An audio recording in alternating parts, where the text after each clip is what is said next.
Was geht, meine Freunde? KobeBjoern ist am Start. Heute mit einem weiteren Video hier auf dem Uncut-Kanal. Heute schauen wir uns zusammen an, was LeBron James über Anthony Davis bei den Lakers zu sagen hat. Wie hat das Ganze überhaupt stattgefunden? Wie hat LeBron davon erfahren? Wie wird die ganze Offense und Defensive ab sofort laufen bei den Lakers? Und am Ende sprechen wir noch kurz über die Free Agency oder die kommende Free Agency von Anthony Davis. Das wollen wir uns jetzt einfach einmal zusammen anschauen und ich würde sagen, wir labern gar nicht lange groß rum, sondern fangen direkt an. Let's go. I was just wondering, it was such a long process for this team to finally acquire Anthony Davis. When that happened, what were you doing and how exciting was it for you that it was finally done? What was I doing? Hier muss ich ehrlicherweise sagen, wie er da so sagt, was habe ich da gemacht, als ich die Nachricht erfahren habe. Ich bin mir halt sicher, dass er es schon weit vorher wusste, bevor es offiziell bekannt wurde, und deswegen tut er sich hier, glaube ich, ein bisschen schwer und verschweigt es jetzt, was er eigentlich genau gemacht hat, weil sonst könnte man vielleicht irgendwie zurückverfolgen, dass er es schon eine Woche vorher wusste, was er ja offiziell nicht darf, aber gut. I do not remember exactly what I was doing, but I can tell you that I was ecstatic, very excited. Geil, wie er da am Lachen ist, so yeah, I got him. Not only from a basketball standpoint, but also from a leadership standpoint and what he can bring to any franchise. And, you know. Ich bin mir jetzt nicht ganz sicher, was er mit Leadership meint. Ich habe die Pelicans jetzt auch nicht ultra krass verfolgt, aber war Anthony Davis jetzt so der krasse Leader immer für die Pelicans? Klar, war der beste Spieler, der Franchise-Spieler, der Spieler, der mit gutem Beispiel vorangehen musste. Aber war er wirklich so ein toller Leader? Also ist das in irgendeiner Weise bekannt? Hat schon mal jemand gesagt, boah, Anthony Davis ist ein guter Leader? When Rob and everyone in the upstairs, you know, did what they had to do to acquire a talent and a person as AD, I mean, obviously, truly excited. You guys probably seen how much time we spent together in the summertime, so. Ja, also das hat man wirklich gesehen. Anthony Davis war sehr, sehr oft mit LeBron zusammen. Die waren zusammen bei Games. Ich weiß gar nicht mehr, was war das? Bei Summer League Games waren sie zusammen. Dann bei Anthony Davis ein paar Mal bei ihm wegen Taco Tuesday. Also die beiden haben schon auf jeden Fall Zeit zusammen verbracht im Sommer. Obviously that spoke for itself, but it's exciting to have such a beautiful young mind. A beautiful player, but also a great leader as well, you know, and I don't think he gets a lot of credit for that, being a leader that he is as well, so. Also sorry, ja, er sagt's genau richtig, he doesn't get a lot of credit for being a leader.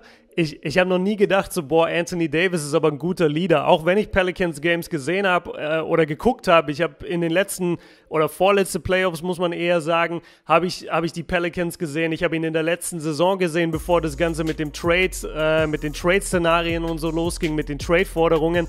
Danach war er natürlich überhaupt kein Leader mehr für diese Franchise, aber also ganz ehrlich, war der so ein toller, krasser Leader, wie LeBron das hier die ganze Zeit darstellt? I think it's a great opportunity for this franchise to have such a, you know, just an all-around, you know, all-around person. I think the basketball will speak for itself, but just an all-around great person. Ja, denke ich auch. Also ich kann mir gut vorstellen, dass die Lakers sehr, sehr happy sind, dass sie ihn haben, weil selbst wenn LeBron jetzt gegen meine Erwartungen wirklich krass declinen sollte, also richtig jetzt krass absteigen sollte, einfach weil er jetzt auch schon 34 und im Dezember dann 35 Jahre alt ist, du hast dann trotzdem noch einen absoluten Superstar in Anthony Davis, der, was ist, 25 Jahre alt, höchstens 26 Jahre alt, also den hast du noch für ein paar Jahre, solange er bei der Free Agency natürlich bleibt, sprechen wir gleich drüber. LeBron, to your left, AD told me that you spoke to Lakers management and everybody about how you think it's important to kind of go through him. Two questions. Have you ever done that before for another player, and why do you think it's important for you to do that now? Also offenbar hat sich LeBron bei den Lakers dafür eingesetzt, dass die Offensive und die Defensive, also das ganze Laker-Game, erstmal durch Anthony Davis laufen soll. Was das jetzt im Einzelnen bedeutet, erklärt er jetzt, und ob er das auch schon für einen anderen Spieler gemacht hat. Aber ich finde das schon mal ein ganz interessantes Statement. Yes, I have, actually. You know, first couple years in Cleveland, when I returned for the second time, you know, I wanted the offense to go through Kyrie.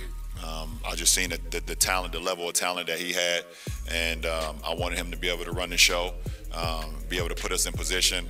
You know, having the basketball skills that Kyrie had, and I mean, if you can go back through some of my transcripts, I was talking like I believe that, you know, someday he could, you know, potentially be an MVP in our league. I just seen how talented he was, and so yeah. Okay, also er hat es schon mal gemacht, er hat es damals mit Kyrie Irving gemacht. Ich erinnere mich sogar daran, dass ich damals die Artikel gelesen habe und es einfach so ein bisschen mitbekommen habe, vielleicht auch in den Pressekonferenzen von damals. Und es macht ja auch total Sinn, wenn du einen Spieler hast wie Kyrie Irving, der offensiv so eine Waffe ist. Also wir sprechen ja oft darüber, LeBron ist nicht unbedingt die Person, wenn du unbedingt gerade einen Bucket brauchst, wirklich zu 100%, du brauchst jetzt einfach einen erfolgreichen Wurf, dann gebe ich den Ball nicht zu LeBron James, dann gebe ich ihn lieber zu Kevin Durant, zu Kyrie Irving, zu Kawhi Leonard, möglicherweise zu Paul George, solche Typen, die einfach trainierte Scorer sind, so die machen nichts anderes als scoren, übertrieben gesagt natürlich, oder das ist ihre allergrößte Stärke, dieses Scoring, und da hat er vollkommen recht und es hat auch Sinn gemacht damals, dass er das gesagt hat, die Offense geht durch Kyrie, allerdings muss ich auch ehrlicherweise sagen, für jemanden, der sehr krass diese zweite Cleveland-Zeit von LeBron verfolgt hat, das hat jetzt auch nicht immer geklappt, also Kyrie war auch sehr, sehr oft angepisst, dass er nicht oft genug den Ball hat oder dass LeBron das Spiel diktiert, das Tempo des Spiels diktiert. Kyrie war natürlich trotzdem ein wahnsinniger Faktor für diese Cavs-Teams, aber man muss auch fairerweise sagen, die Offense runnt schon erstmal durch LeBron James. Und ich kann mir auch genauso vorstellen, dass er das zwar jetzt sagt hier über Anthony Davis und daran auch glaubt und das eigentlich machen will, aber wenn es hart auf hart kommt, dann geht es halt trotzdem darum erstmal, was will LeBron James tun, weil er ist einfach der vielleicht auch intelligenteste Basketballspieler, den wir zurzeit haben in der NBA, und da wird kaum ein junger Anthony Davis irgendwie einen Anspruch anmelden können und sagen können, ey, übrigens in der Situation wäre es jetzt cooler, wenn du auf mich gepasst hättest. Ich glaube einfach nicht, dass das funktioniert. We don't know exactly what our offensive things that we're going to do, defensively we're going to do. We haven't got started yet. Like I said, we got a brand new coaching staff. We have brand new players coming into a new system, but we all know how great Anthony Davis is, and if we're not playing through Anthony Davis while he's on the floor, then it makes no sense to have him on the floor because he's that great. And it doesn't mean like every time down, we throw it to him and throw it to him and throw it to him, but we have the ability to do that. And he's been very efficient in his career.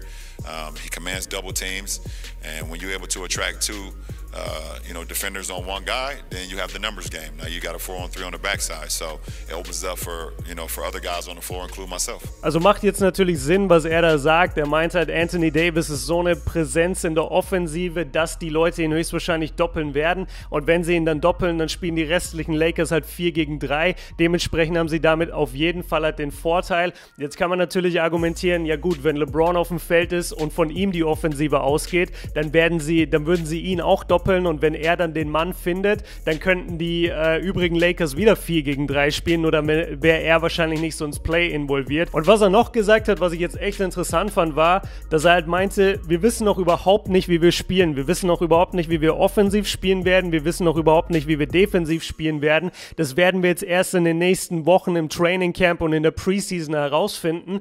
Und das ist schon ziemlich krass, wenn du überlegst, du gehst in eine NBA-Saison oder du fängst jetzt an, dich für die NBA-Saison jetzt richtig vorzubereiten, und dass du aber noch gar nicht wirklich die Identität deines Teams kennst. Das ist echt krass. Viele neue Spieler natürlich sind dabei, neuer Coaching-Staff, Anthony Davis muss neu integriert werden, viele Spieler vom alten Laker-Team sind weg. Also das ist schon eine krasse Umstellung, und ich finde es heftig, dass sogar er jetzt sagt, ey, wir müssen erstmal gucken, wie wir offensiv und defensiv überhaupt stehen. Ich kann noch gar nicht wirklich 100% unser System sagen. Und wie schon angekündigt, gibt es jetzt am Ende des Videos sogar noch die Aussichten bzw. die Voraussage von LeBron James auf die Free Agency von Anthony Davis. LeBron, you talk about the relationship with AD, and it seems like there's a pretty deep bond there, but he's a free agent at the end of this year.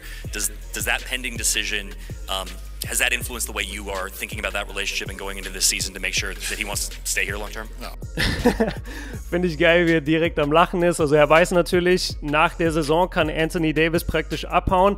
Ich kann es mir halt überhaupt nicht vorstellen. Der Typ ist super jung, hat seine ganze Karriere in einem richtig kleinen, schlechten Markt gespielt. Jetzt ist er bei den Lakers, gilt als einer der größten, vielversprechendsten jungen Superstars, die wir in der NBA haben. Ich glaube, außer ihm der einzige, den ich mir wirklich richtig gut noch bei den Lakers vorstellen könnte, wäre Giannis Antetokounmpo, wobei ich nicht weiß, ob er in seiner Free Agency wirklich Milwaukee verlassen würde, aber warten wir mal ab. Aber ich glaube, Anthony Davis ist so happy bei den Lakers und er ist in Los Angeles, da ist geiles Wetter, da sind geile Teams, allgemein die Lebensqualität ist dort so viel höher. Warum sollte er die Lakers verlassen? Also das kann ich mir nicht vorstellen. Of course not. For me, if you know me, there's a couple people that know me. I'm a guy who lives right now. I live in the present, and you know what's happened in the past is nothing you can do about that, and you have no idea what the future holds. You know, so you know if you start to think about the future, then you will miss out on a great opportunity that might be right in front of your face, and I think that's even more selfish. So for me, having AD here right now and having this ball club here, we're not even going to address that throughout the season. I bet AD will talk about it. Okay, also basically hat er einfach gesagt, die Free Agency wird kein Thema sein für sie während der Saison. Er wird sich nicht darauf konzentrieren, weil er ist jemand, der im Moment lebt. Das hat er gesagt. Die Leute, die ihn kennen, wissen das und es stimmt auch. Er sagt es seit Jahren. Er ist einfach jemand, der im Moment lebt. Er denkt weder groß an die Zukunft noch groß an die Vergangenheit. Und er will einfach dieses Jahr mit den Lakers gewinnen. Wie viel da natürlich dann immer dran ist. Also es gibt ja immer einen Unterschied zwischen Medienpersona, also das, was du den Medien mitteilst und wie du dich gibst für die Basketballwelt sozusagen und das, was hinter den Kulissen passiert. Ich meine, Anthony Davis ist bei Rich Paul unter Vertrag. LeBron James ist der beste Freund von Rich Paul seit Highschool-Tagen. Natürlich werden die über dieses Thema reden. Also gehe ich einfach mal stark davon aus. Und selbst wenn sie nicht darüber reden, geht, glaube ich, LeBron auch nicht davon aus, dass Anthony Davis aus irgendeinem Grund jetzt die Lakers verlassen sollte. Weil warum auch? Also ich habe ja die Vorzüge aufgezählt von Los Angeles. Das hinter den Knicks, glaube ich, die berühmteste oder hinter den Bulls die berühmteste Basketball-Franchise der Welt.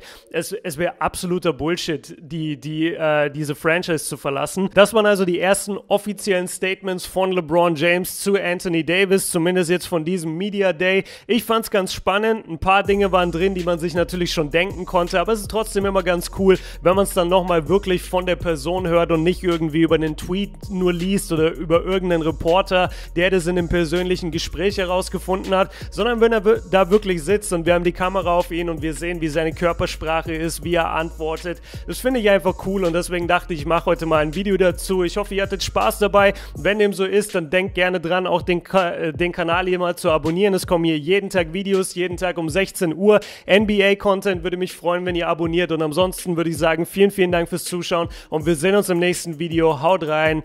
Peace.